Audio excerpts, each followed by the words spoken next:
What's up, fight fans? Let me figure out what's going on here.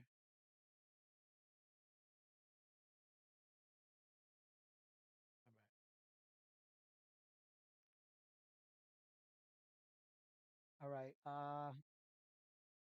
Yeah, let me just set up here for a second. This is just should have just hit the button. We got a lot to talk about. We got a lot to uh go over. Um, you see,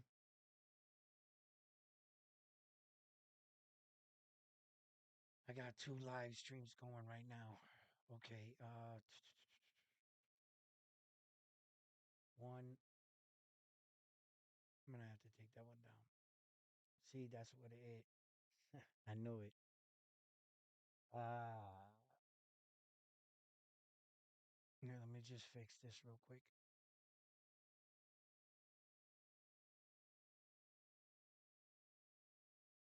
All right. Here, let's turn that one, and then let's take this one down.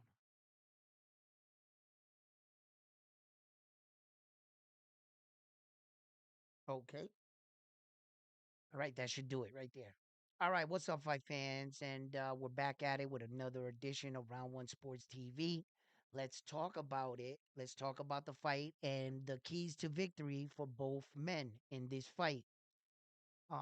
This is a tough one in many ways. Uh, the narrative coming into the fight. Uh, the Japanese superstar Naoya Inoue was asked about his fellow countrymen, right? And was this personal? And he was saying, "This is not personal, right? And this is just like every other fight. But if Lewis's camp keeps bringing it up, that he'll make it personal, right? But I find that interesting, right? When the fight was solely based off of the camp of the Japanese superstar, Inoue, saying that he wanted to fight Luis Nares because he wanted to exact revenge for his country. So how can you schedule the fight under those terms, right? And then be mad when Lewis keeps bringing it up. And then he's going to say, well, if you keep bringing it up, well, then I'm going to, right? No, this is what this fight is about. Luis Nares did not win. Nari did not win the fight, I believe, that he needed to win to put himself in this kind of situation for four belts. I believe there were other gentlemen and other big names, such as MJ, that merit the opportunity. Although Lewis Nery did win that title eliminator, which did put him under the WBC banner. Okay. And depending who was in line first, which sanctioning body was in line first, which I imagine was the WBC, which makes sense, right? As I think about it, then that would have put him there. It kind of then if that was the truth and he was the mandatory, then he did put himself there. Then I would then I would have to take that back, right? But if I didn't see where off your last five fights, you're 4-1. And in your last five fights, you didn't fight for any major world titles. You didn't beat any of the number one guys. Well, he his last fight, he did knock that dude out, right? And yeah, I still don't think he merited the shot for four belts. I believe this is solely because of what happened and took place in Japan. Now, interesting enough, where it's being held May 4th, May 4th, and it's they're occupying the Tokyo Arena. Now, when they said that, I had to double check it. I had to double check that shit, right? Because I might not know everything about boxing or Japan, but there's one thing I will never forget, And that's the night Buster Douglas knocked out Mike Tyson in Tokyo, Japan, and the Tokyo Arena. All right. That is my favorite boxer in the world. I will never, ever forget that. And from what I know, I've never heard them announce. I could be mistaken on this, right? But I'm pretty sure that arena has never been occupied for another boxing event since that night. So if they're renting out that place to put on this fight, that means they want the entire Japanese, people, as many as they can, to be there on that night to witness this moment. You see? So that's the magnitude. Now I want to talk about keys to victory and what both men are going, what I see, what I believe can, transpire. I mean, in a fight, come on, I'm not Notre Dame here. I can't tell you exactly how the dance is going to go. There are so many ways that the fight can take place. But keys to victory for Lewis, I believe that one of the keys to victory is he's going to have to not take so much damage in the beginning of the 1, 2, 3 if he's able to get out of the round. Don't stand in front of him. That is the worst thing you can do is try to test his power. You hear so much about his powers, and I get it. When fighters want to see, they allow a punch or two to come in because they kind of want to feel out their opponent. I believe Lewis just got to take their word for it on this one and try to avoid um, much as damage in the early in rounds as possible. Okay, as far as his fight strategy goes, okay, I believe that Lewis needs to surprise him, and he needs to establish that he's there not to be beat right early. Okay, but not to maintain it in a way. Yeah, I know it sounds crazy, right? I'll break it down, right? Okay. The problem with um Inoue is that he'll stand in the pocket with you. And how he beats a lot of his fighters is he pushes them back. But before I get to him, let's stay on Lewis first. Now, Lewis, what he has to do is try to punch when the Japanese superstar is punching. But when he gets close to him, tie up. Allow the referee to break you up.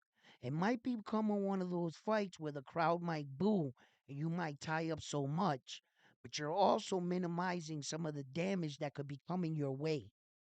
And in these exchanges, he has to get off shots.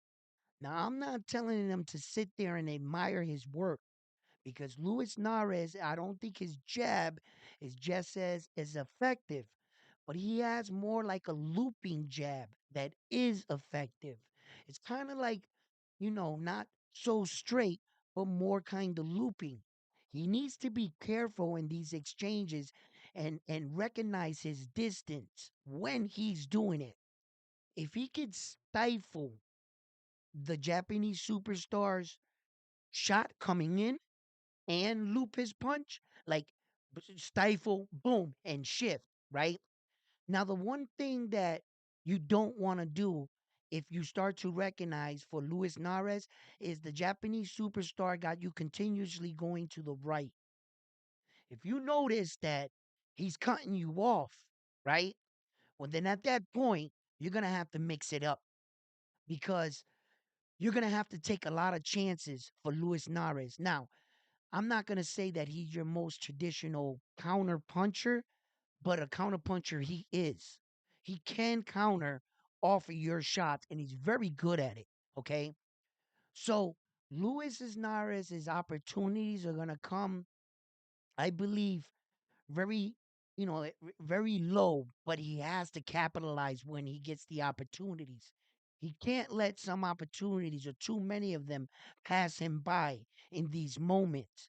He's got to keep the Japanese superstars somehow going backwards. The one thing that Inoue does not do occasionally is go backwards. So if he can maintain, I say get into like the fourth, sixth round, right? And it's dangerous because with a guy like this, his gas tank, he's gonna last all 12 rounds. So if you think you're thinking about dragging him out to deep waters, he's just gonna swim. He's not gonna drown. So that might not be an option. I believe a more aggressive style trying to come in, get what you can get, and get out. Don't stand in front of him. Move. Notice when he's cutting off the rings, and notice when you're doing the same thing too many times. Luis Nares is not going to be able to get away with the same counters, the same movement. He's going to have to switch it up like Tapales did. When Tapales had success against this guy, it's because he kept him guessing. He showed them different looks and he did different things. The thing is that you can tell that I don't think Tapales was as fluent in the stuff that he was doing. I kind of think he was coming up with some of the stuff on the fly because he wasn't as fluid with it. You see, it's not like I don't think he really worked that over. He kind of just was on the go. And sometimes you got to do that. But kudos for Tapales for recognizing that he was on to him and that he said, he already knows what I'm doing. I have to change. You see, he has a tendency of doing that to fighters. He has a tendency of changing them right there. So, um,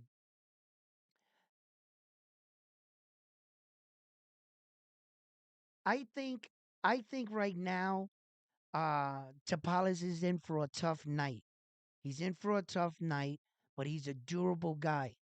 I'm going to tell you right now, he's been in there with some big guys. And the one thing that you know, I have my eye on is the fact that if Tapales can endure some of the Japanese superstars' power. Now he's been hit with, and he's been susceptible. Lewis has been dropped. Okay. He's also been dropped to the body. We all know that the Japanese superstar is well known for his body attack. He will snatch your soul right out of your body. Um, I believe that Luis Nares' guard is a little too far apart for my liking. Um, I'm not in agreement with his style with the hooks. He's more of a hooker. Um, but I don't believe that him and his team will believe they will be effective in coming into this kind of fight with that kind of strategy. I anticipating and seeing a slightly different version of Lewis, but a better improved one. I hope that his defense is more fundamentally sound and he like I said, he can't stand in front of him, in front of the Japanese superstar. Now the Japanese superstar, all he has to do is be himself. Basically, that's all he has to do. It's not like I'm saying all he has to do is show up, okay? Because this is no easy fight, all right? Um I believe with every opponent that Inoue comes up against, it's a risky fight from here on in. All he's fighting are killers, top notch opponents, and champions. And this time he's putting it all on the line, all four of his belts. Luis Nares does not have any belts. He stands to win all four belts. If you do not know this about the sport of boxing, real quick, when you're that kind of champion and you have all four belts, and you go up for a title defense, you have to put them all on the line. Yes, you do. Sometimes they have this little, you know, thing where that you can lose all four belts and mysteriously keep your ringside magazine belt. Then you find out under the the fine print of ringside magazine, you can't win it. You can't beat another guy for it. The only way you can is win it. It's when the number one contender and the number two contender fight and they determine that they're like the people's champion. And that's where they inherit that belt. It's not really, it's more like a trophy, but it is prestigious because it's been around for a long time. So it does carry weight in the sport of boxing, the Ringside Magazine belt. Yes, it does. Okay. And I would be proud to have it. But for technical terms, it is not an official world championship belt. Nothing backs the Ringside Magazine.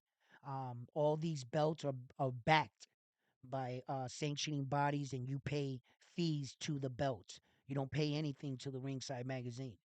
So, so anyway, um, the Japanese superstar, basically, right, for me, what he does in every fight that I see up to date is that when he comes out, he studies his opponent so fast, and he sees what he can take away. He sees what he can land as far as his first approach of attack. Meaning, is it going to be a straight jab, a hooking jab?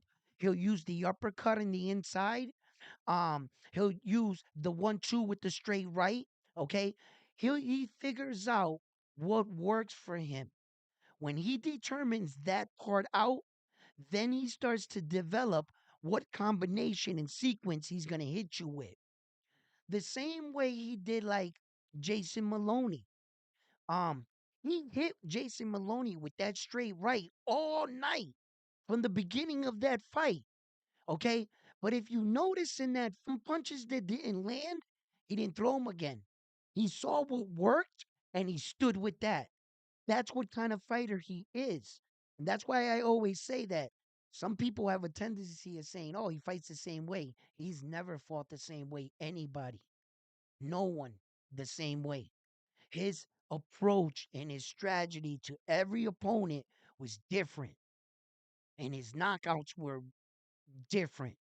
And what he has, right, is the ability to know how to take their strengths away from the fighter so that they're left with trying to guess, just like Tapales. He turned Tapales into a different fighter. He made him come out of his element. Kudos to him for recognizing that. Stephen Kubo Fulton tried to stay in that space. And at one point in the fight, he thought he was safe. I think he thought, I'm just going to take a moral victory and go to the 12th round. The Japanese superstar saw that and didn't let him stick around. He doesn't leave it to the judges, which is another remarkable feat to this young man right here, because when we speak about, these judges and then their rulings in his fight, 90% of the time, you don't got to worry about that. Someone's getting knocked out, and it doesn't seem to be him. So, the Japanese superstar in this fight, I just know that he's going to be himself. And it's going to be a lot for Luis Nares to overcome, depending on what the Japanese superstar really wants to do in this situation. It's how it's going to play out, my opinion. I believe he's going to control the action from the minute of the bell. And anything can happen in a fight. I didn't think in the Tokyo Dome Buster Douglas was going to knock out Mike Tyson. No, I didn't. But I remember crying that night because that shit happened. All right. So in this sport, anything can happen. Um, this is gonna be a real interesting fight. And as we get closer to the fight, may both fighters' training camps have a healthy one, that there is no hiccups involved, that everything goes as according to plan. Now, there was a lot of, you know, in fact, this came out of the Japanese superstars camp that he wanted to get 3 fights in this year. I'm a little concerned with it being already so deep in the year in May. And I'm saying to myself, hmm, this one's going to be May 4th. Yeah. Can he squeeze 2 more fights in? Yeah, he could, and then like finish up at the ending of the year, like in December again, would be his third fight. Yeah, he could do it. He could get one in May. Yeah, no problem. Yeah, he's on schedule. Damn, I almost messed that up because I was like, man, because I was counting it like the entire year, but he can get that in December at the closing of the year, and that would be the 3. Yeah, he's on schedule, man. Yeah, he'll go in May, and then the next one will be somewhere in let's see, it'll be um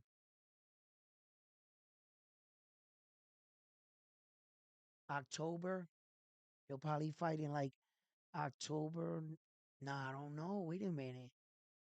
And then he's not gonna be. He can't fight in October then December. He would have to fight in April, May, June, July, August, September, October. Yeah, he would have October, November, December. He won't be ready in 2 months. Wait a minute. He might not be on schedule for 3 fights. He might not get 3 fights in. He's gonna have to do a quick turnaround in one of the fights. He's gonna have to knock somebody out in the first round. The Saudis are gonna want to see a show for $69 million. Imagine they pay him $69 million, and whoever you put in front of him, he goes up 1 round. You pay 69 million for a minute and 10 seconds. That'd be crazy, right? He's got to give him a show, right? Don't you? I think he. Yeah, I don't know. I don't know if boxing actually works like that. You got to take it when you can get it. It'll be exciting to see him knock out. That'll be worth $69 million. Yeah, it would.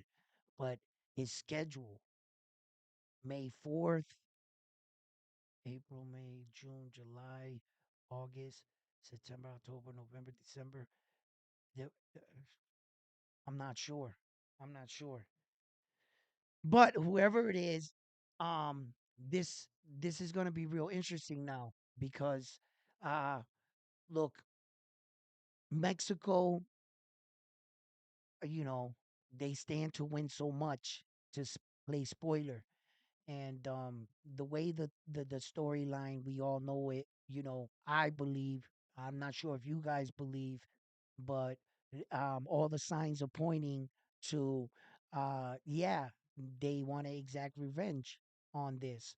The fact that they're only lifting the ban for this night, I think that's fucking biased, bro. I'm not in agreement with Japan on that one. Um, you know, Look, first of all, I'm going to speak freely on this because I don't think that the lifetime ban was merit. I understand he tested positive for a banned substance. Is he the first boxer in boxing history to be tested positive for a banned substance ever in boxing? No. Has a Japanese fighter ever in boxing history? I'm not going to say that I personally know him, right? But I'm just saying, shit happens in sports. Is that a reason to ban him from your country for the rest of your life, from his life, from competing in there and working? That's his job. So I don't believe that the ban was merit. And even if he came in 5 pounds heavier, what the fuck is just fine him? People come in overweight all the time. Yeah, they have rules for that. You get a fine. You don't get banned for the rest of your life from entering a country. That was ridiculous, bro. That's just ridiculous, and I'm not in agreement with that. And I'm not. And to just lift it to take an ass whooping and then say right after win or lose you're banned again, you know, that's not right for me anyway. But as far as competing in the sport of boxing, I think they were a little butthurt about it. That's personal. But as competition goes, Luis Nares is standing to play spoiler. I believe that, I try to look for a lot of angles for Luis Nares to come in and try to like really impose his will against this guy. The problem is that the Japanese, one of the things that I've heard a lot of people talk about it, so I'm not gonna say a lot of people don't talk about it. But one of the things that you know in a fighter, it's not really looked at because you're looking at his hands, is his footwork.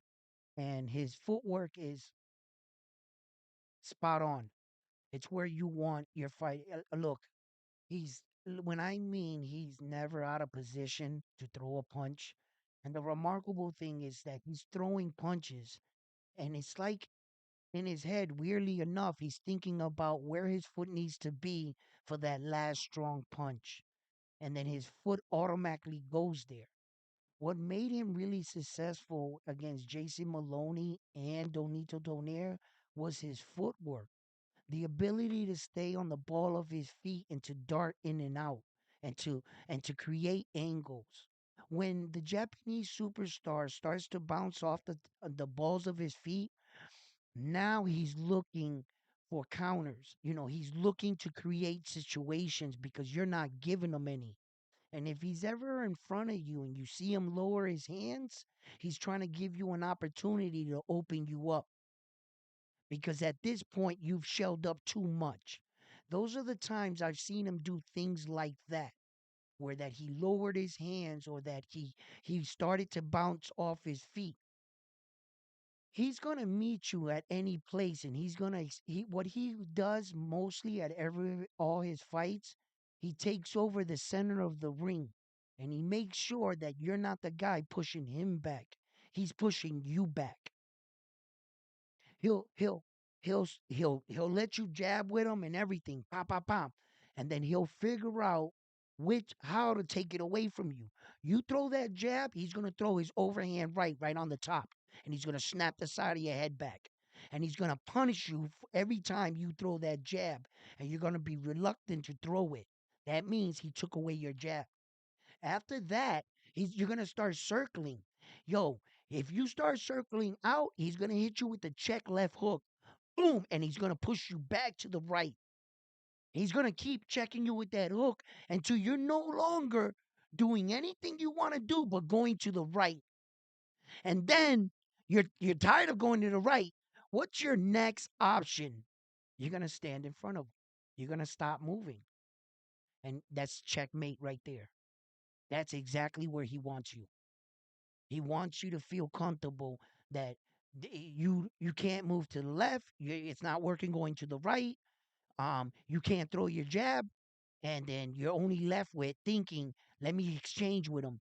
And then that's when you see his foot really set in, and then the Japanese superstar starts setting, just dropping his punches, boom, boom, and they start coming hard, and then it's basically over from there. It's just a matter of time, and that's how I see the fight going down.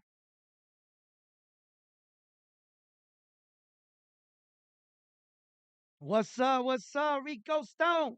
Rob, what's up, Rob? All right, my man, you're always here. You know, thank you for tuning in. Here, another edition of Round Sports Talk. You know what I mean? We just kicking off this breakdown. You know, so like every good fight, you know, you have what your good guy and your bad guy. Well, Lewis right now, he unfortunately in coming into this fight, he's gonna have to adopt the villain trait for Japan because that's what they're painting him out to be, and that's basically what's going on here. It's gonna be interesting enough though, to see him really um go out and try to capture the moment and take advantage of the opportunity that's been presented in front of you.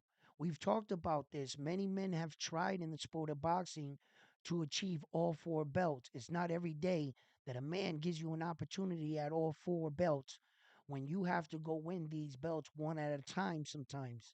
And champions are reluctant to fight each other. But with the explosion and a lot of moving parts, and unfortunately, Showtime calling it quits in the sport of boxing, there are a lot of new players and a lot of money being thrown around, and a lot of these fighters are going to be enticed to fight one another. You know, um, pretty soon they're gonna be like, "Fuck the O," you know what I mean? Let's get paid. You know, because the O ain't gonna be. It's not gonna seem as more important than $50 million, $60 million. You know, I mean, they're paying Anthony Joshua $50 million to fight Francis Ngannou, and it's reported that they're paying Francis Ngannou $20 million.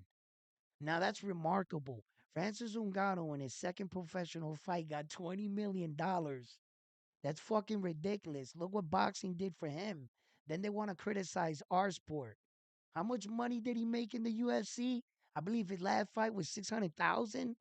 And when Uncle Sam comes in and takes their half, how much money did he really take home? Maybe 300,000. And he's the UFC heavyweight champion. And in his second professional boxing match, he made $20 million. Bro, don't, just don't ever again. Like really, eh, you know. So, I was also looking up on the Foster card, right, with Nova, right, and there's a good Boo Boo Schuster. Um, he's gonna be fighting on that card, Torres, right? He's a Filipino fighter. Um, I, you know, look, I don't know anything about Torres, and when you don't know something about one side of the fight, then maybe I shouldn't talk about that fight. And I'm gonna be critical on myself. I'm not. I like Boo Boo Shoot. I know what Bruce Carrington brings to the table, and in my mind, I would start to say that he's gonna wipe this dude Torres down, right? But how dare I come on and ever even say that or try to even be slick? Because I want to stay. I'm you know, Bruce Carrington, right? When I didn't even study his opponent, so I don't have the right to speak on that fight. Unfortunately, I should have did my homework. Now that I think about it, because I was gonna sit here and speak freely about it. Nah, I can't do that, bro. I don't know nothing about that dude Torres, bro. He could be a demon for all I know and go knock out Bruce. And I've been sitting here like, nah, you gotta give every fighter their just dues and their credit. And if I don't know nothing about a fighter, then I need to keep my mouth shut. That's how I feel. So I'm even critical on myself. Fuck that, you know. So he's gonna fight, and I just hope he fares well. That's all I got to say about it. I hope that his opponent Torres he fares well too. May the best man win. As far as the main event, um, look, I gotta admit, Nova sounds confident as fuck. He doesn't look nervous. He doesn't look nervous. Yo, look, I was looking at Foster, and his smile kind of cracked. I don't know if he has some personal things going on, and I can't read too much into a smile, right? But it looked like he got a little nervous on stage, and I don't know, maybe he's not a stage guy. That has nothing to do with boxing, right? You could misread some shit like that, you know. But no, may the best man win. I believe, now coming into the fight. I no, I honestly, I still got Foster a slight edge. I still got him in my head. I still got him a slight edge. I believe that Nova is gonna do. Look, the next time you see your fighter, you should see a better version of that fighter, right? And to tell you the honest truth, um, you know, when a fighter gets knocked out, they can come back one or two ways. And sometimes in that point in their career, it's iffy. Look at Broner, right? When Broner got knocked out the first time, right? Or he didn't get knocked out, he got beaten up, is what he did. He got 12 rounds of abuse and he got knocked down for the first time in his career, right? And he got beat up. When he came back in his next fight, he was never really the same fighter. He was scared to get hit. So I don't know how he's going to respond. I would like to to talk freely on Nova and judge him on his last fights. Yes, yeah, I want to break him down, right? But there's just a small, you know. So in this opportunity for a belt, when the belt's on the line, he could have fought any other fight in between. That's no problem. I'm talking about a world title fight like he lost in. You know, Julian Jackson was an amazing knockout artist. Amazing, bro. When it came to that title fight, man, he just couldn't get over the hump. He couldn't defend it not one time once he would capture it, or the guy that beat him would knock him out again. And then that guy left the division, so he happened to fight like for like a vacant one or something. Like his story is that he was like such a dominant force of a champion, and he never got over that. "Uh," and that's where I'm at with Nova. He's got to show me that he. What the hell, Jack, my man? Dropping the 20. The 20 spot, my man. Jack, what's up, baby? Yo, man. So that. You seen that, huh? Listen, baby. Come on, man. I'm street certified. Sometimes you going in places in the street, you gotta know the lingo if you want to walk out, right? You know what I'm saying? Streets love me, baby. They always take care of me. So that's why, and when I saw his name, I was like, yo, homeboy, I'm just gonna let you know, you know what I mean? Yeah. Oh, you are?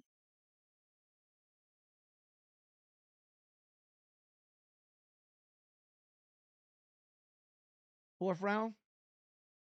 There you go. You got a pop up right there, my man.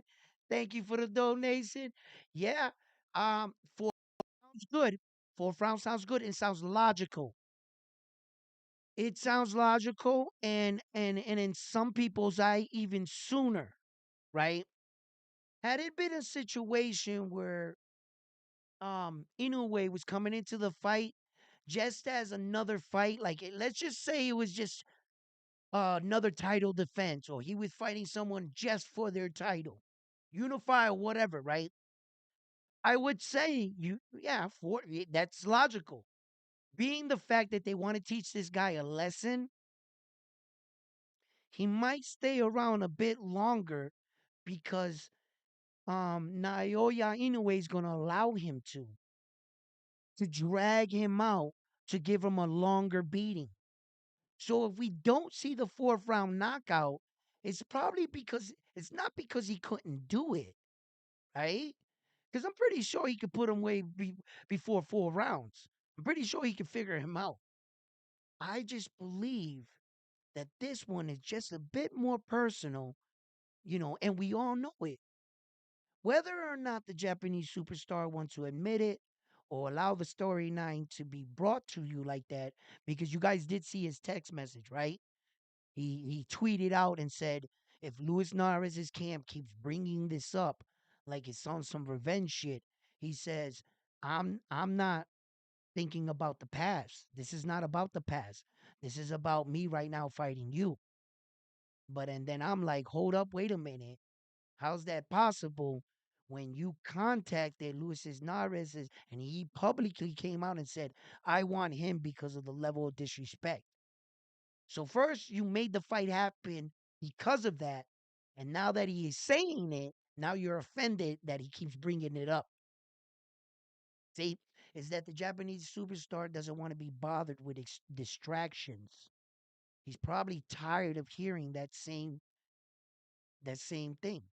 You see, and um, he's like, listen, I just y'all quiet that noise down.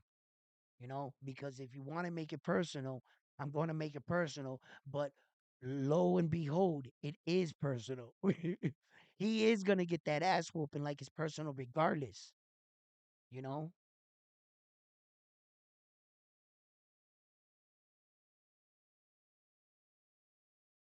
Yeah. Yeah, that's what I think he'll do. He'll take him into deep waters. Look at, if any man can execute, like I spoke about this, when you want to teach a person a lesson, what do? You teach him a lesson. You don't quickly punish him and then let him off the hook. By knocking him out in the first round, second round, third round, fourth round, I don't think you really taught him a lesson. He went out there, got knocked out early, got a big paycheck, and got on the plane and went home. Now, if you keep him around and you punish him, break his nose, smash his face, cut his eye, really drop him 2, 3 times in front of your country, and you show your country right there, look at this ass whooping. Look at this dude that this is you like to disrespect us? Here, hold that. Get up. Get up. And then just let him survive the round. I'll see you next round. Get up. Hey, yo, guys want to know something? Who's gonna be the referee in that? At least give the man a Mexican referee, damn it. Don't be dirty and put a Japanese referee in there. I just thought of that. Because if there's a Japanese referee in the ring, do you really think he's gonna come to Luis Naras' aid? Bro, he might help him up. Oh no, you gotta get up, homeboy. Hold on. Get up. Oh no, he's fine. He'll be right here. Hey, you okay? Okay, here he comes. Yo, they better give him a Mexican or something. Yo, I just thought of that right now. Who's gonna be? Yo, it's gonna be yo. There's gonna be two of them in the ring with Luis Norris on that night. Yo, oh my God. I hope. I hope he at least gets a decent referee. I just thought of that. Mm mm mm. Mm-mm. Lewis Corner better have a white towel handy. Yo, what fight was that? Can anybody help me out with this? What fight was that? And it was a real professional fight. Not too long ago, I also saw it on YouTube. Again, I just got to remember what fight it was. Where the corner legitimately threw the towel in the ring. And the referee himself picked up the towel and threw it out the ring and let the fight continue. Does anybody out there remember that fight? I remember it. I just don't remember who was fighting. Yo, the corner tried to throw the towel. He was like, the fight's over. The ref was like, continue. Yo, he allowed the beating to continue. It was ridiculous. Those were the days. Those were the gladiator days. Oh my God. What a brutal era, huh? So it looks like they're gonna be renting out that Tokyo Arena. And like I said, this is a big event because since maybe I'm wrong, uh, but I've never heard of another boxing match held in that arena since Mike Tyson got knocked out. And I'm pretty sure about this. I'm pretty sure. And if I'm wrong, I'm gonna be shocked because I'm gonna be like, I always remember that place. I've never heard any of them announce, such and such gonna fight at Tokyo Arena. When have you ever heard that? Like I'm sitting here, like I'm jotting through as I'm saying it because I don't want to be wrong, right? And I'm saying to myself, no, no other fight. So that's big. That's big. That's big in a lot of ways. So that's why, um, you know, look, I expect to see Luis Nares come out and try some stuff. I also expect him to try to circle a lot. I see the Japanese superstar cutting off the ring early. Really trying to put Luis Nares in front of him just like he does to everyone else. Uh, like I said, is that's where you end up with him. Most of the fighters will start to circle out. The only fighters really, like I'm telling you, Donito Donaire and the Donito Donaire fight, Jason Maloney, right? The twin. He has a twin brother, the one that got knocked out by. Anyway, so yeah, those guys actually tried to box him. They did. They actually tried to box him. The problem with that is that's when you saw him at his best. Those were fights that I was really like, wow, I actually seen boxers utilize things on him and I actually saw him take that away from them. Yeah, sometimes you weren't able to see some of his fights unfold because he would knock the opponent out in one or two rounds, or he had them figured out so early. So there's not enough time to really appreciate what he did or to figure it out. Some of those fights early on, I didn't really pay attention or breaking down what he was doing because I was like, oh, the guy he fought probably was a tomato can.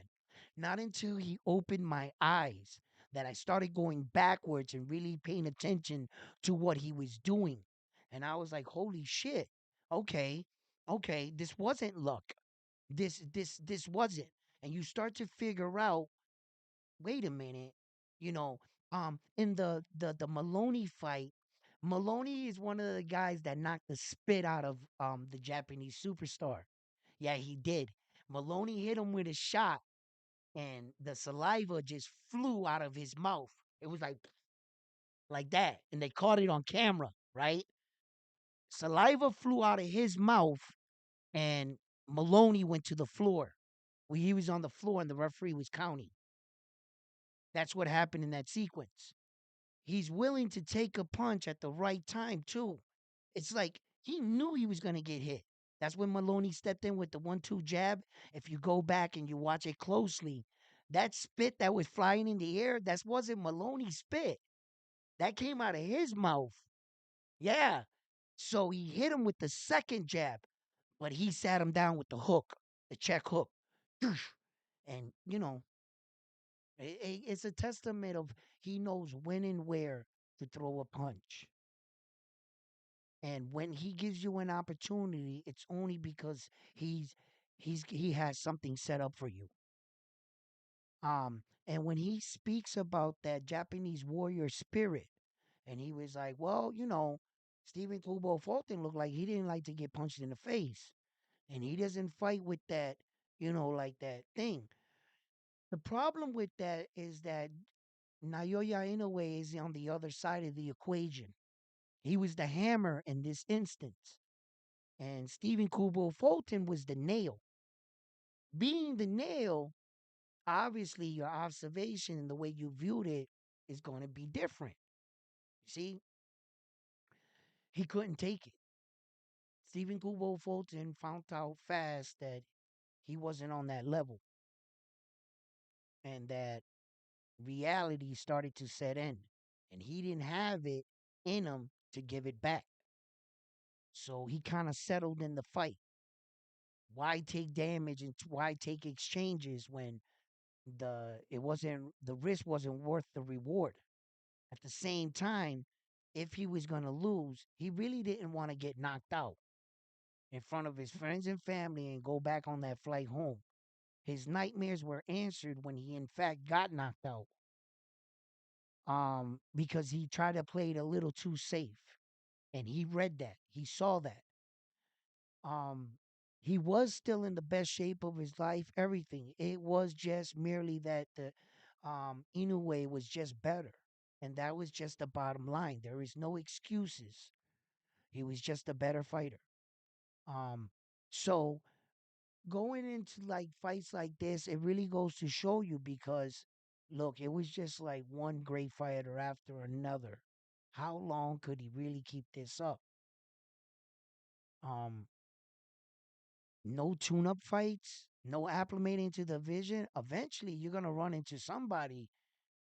How like no one's really ever done no shit like this. You gotta understand, even the legends, Pacquiao, Floyd Mayweather, Oscar De La Hoya, Sweepy Pernell Whitaker, yeah, all the greats. Yeah, when they moved up to other divisions, they took up tune-up fights in between to get acclimated to the division, so they can feel what it's like fighting guys that big.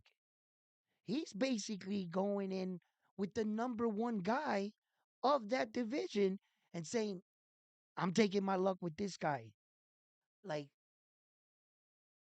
realistically, like he's doing some video game shit. You're not supposed to be doing it like that. You're supposed to be doing it. I mean, there's men that got, Manny Pacquiao has fought in 8 weight divisions. In 8 weight legit. I'm not talking about titles. I'm talking he actually fought in those divisions. He had a fight or two in each of them. So that's some video game shit right there. So has there been men to do it? Yeah. But there has been no man in the history of boxing ever to as he was moving up, it was champion after champion after champion after champion after champion. That's never been done before. What he's doing is it's up there. And like I said, unfortunately, in the sport of boxing, you can be recognized for what you're doing in the moment. And in the moment, what you're doing can cause you to get rich, you know?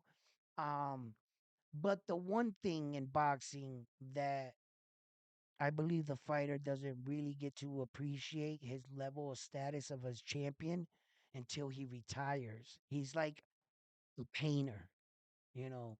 Their paintings are not worth anything while they're alive. And then all of a sudden they're dead and their paintings are priceless because he can't paint anymore. So that becomes a one of a kind. And they know he's dead, so no paintings will come from him. So now it's rare. Now the painting's being sold for millions. He died broke, right? And boxing, you're really awarded a lot of your on the when you retire. And that's why a lot of these fighters and these boxers want to protect their records for what this guy is doing. And I believe a lot of people power because you got to understand that that's when their party really started. Because in the world of boxing, it's how you end your career.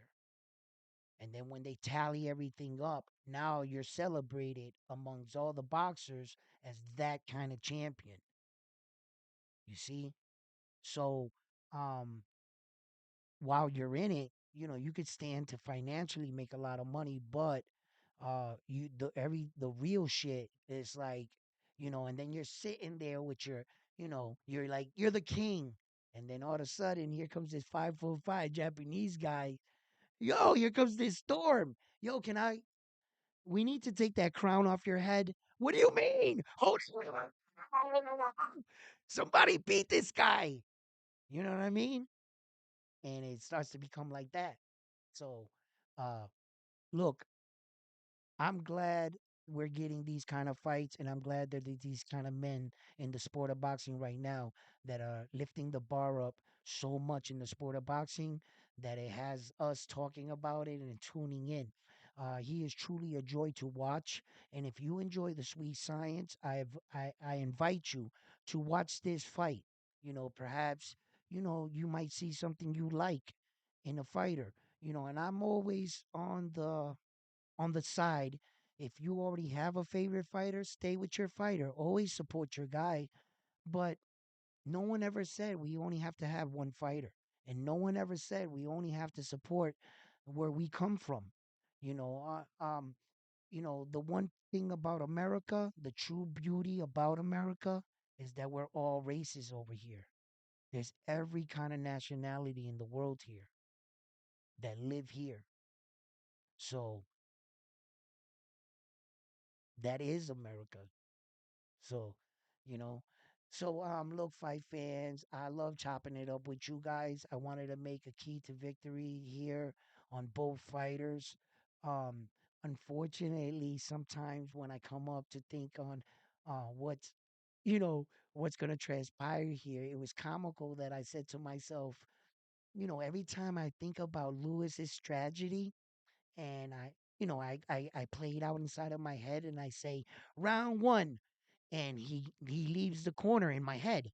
He just never comes back. Every scenario I send him off to do, he just doesn't come back to the corners so that we could talk again. So sometimes it's hard because I'm not feeling like I'm lying to myself, because what I'm honestly doing is giving an assessment based off what his skills are.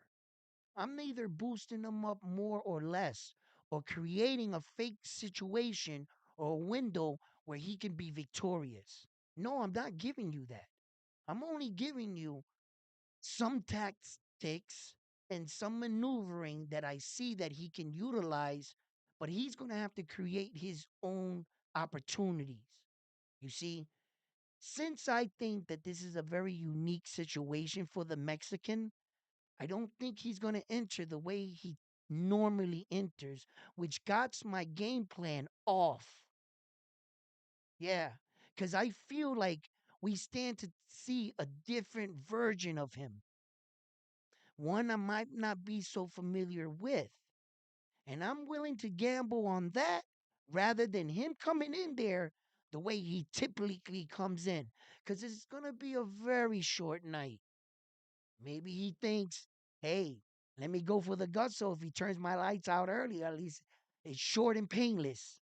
Let me go out there and dive out into it, right? I don't know. I don't know.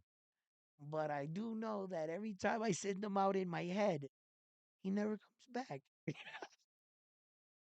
So listen, fight fans, yo, I wonder what awards they gonna give him at the depending how he retires, brother. All right, that's all up to the way he hangs up his gloves. Unfortunately, time and time again, I've been in this situation where I saw some of the greatest fighters in the world during my time. They didn't end so well. I'll always say this. I did not like the way Roy Jones ended his career as a champion. I didn't like how Mike Tyson ended his career as a champion. I didn't like how a lot of these champions ended their career. I believe Evander Holyfield didn't have to fight some of those fights neither. For the kind of cruiserweight he is, for me, Evander Holyfield is the greatest cruiserweight that ever fucking lived, bro. And I tell me anybody, man, listen, this dude that got 100% knockout, he couldn't fuck with Evander Holyfield, bro. I don't care what anybody say, bro. All right, and I just knew and saw a lot of great champions. Manny Pacquiao. I don't like how Manny Pacquiao ended the end of his career. He has 8 losses, bro. You gotta like really like lower the bar because we all know how good of a fighter Manny Pacquiao was, right? And we gotta fucking look away on his losses just to keep him in the arguments with a great one. I don't like how he ended his career. I don't like how a lot of them did. So unfortunately, these awards at the tail end of his career, it's determined on how he retires. Bro, I'm telling you, he could all of a sudden he could be at the height and become a drunk or something, too much sake. And he's fighting and he's Naoya Inoue at 55 years old. He's making a comeback. Bro, he don't want to hang it up. And he's getting knocked out. Bro, that will fuck up your record, man, and your legacy. Yeah, it has for many champions. Yeah, so he has to retire well. And unfortunately, until that happens, that's when you're merit as a champion because you did it. You did it. You know, being a fighter is kind of be like, in a way, being hooked to drugs. They're like junkies. And they're like, yo, they need they fix. Yo, you want to go sparring? Come on, man. I'll lace your gloves, bro. I'll lace your gloves right now. Like, yo, this dude, he can't stop fighting. But at least he's smart about it. He's doing it in exhibitions. So just in case anybody gets lucky, right? It doesn't count. So at least he's doing it intelligently. You see? Right? But some of these athletes love the bright lights so much about it. Look at Tom Brady, man. He was a junkie for football. Yeah. Yo, you got a football? He's probably out there right now. Yo, you want to play catch? yo, those are men. They committed. They that's their life.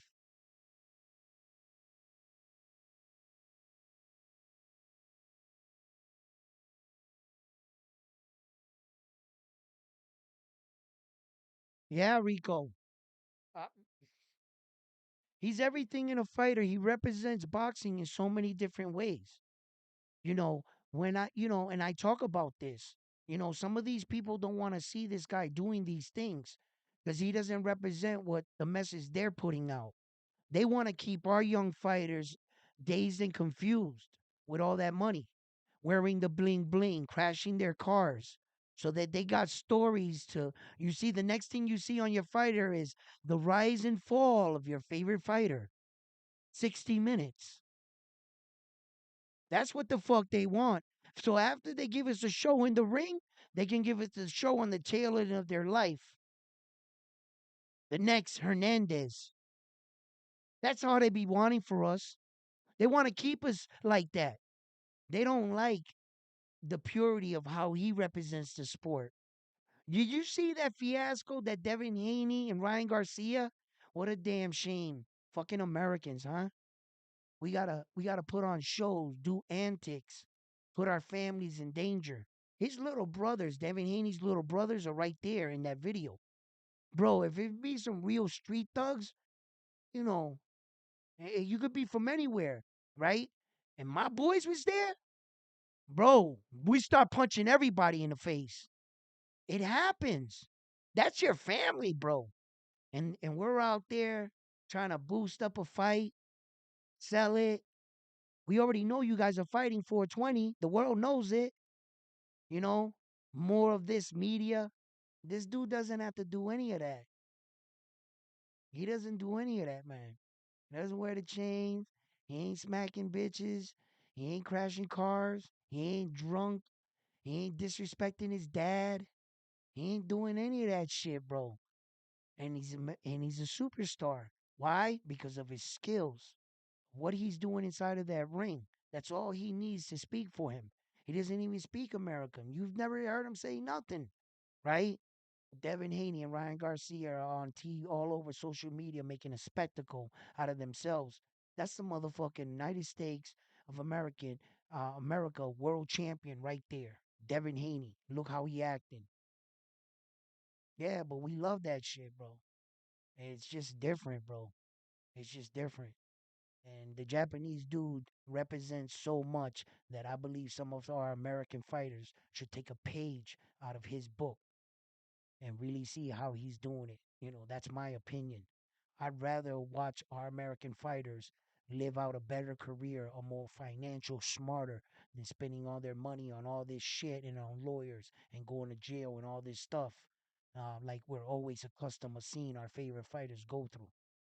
So listen, fight fans, I love you guys. It's always been great chopping it up with you here at Round One Sports Talk. I'm gonna leave you guys with a little going mute as I go. Um, I can't wait for this fight. There's a lot of big fights right around the corner. I want to see Bruce Carrington back in the ring. I want to see what happens in the outcome versus Nova and Shakur here. So, Foster, I am the king, everyone, in people's names. I just want you to know that I claim that title. You know what I mean? And that is mine. But if you love me for my boxing comment, for my boxing analysis and breakdowns, uh, please excuse that. So, fight fans, look, I'm back with I'm back at it with another one after this one here on Round One Sports Talk.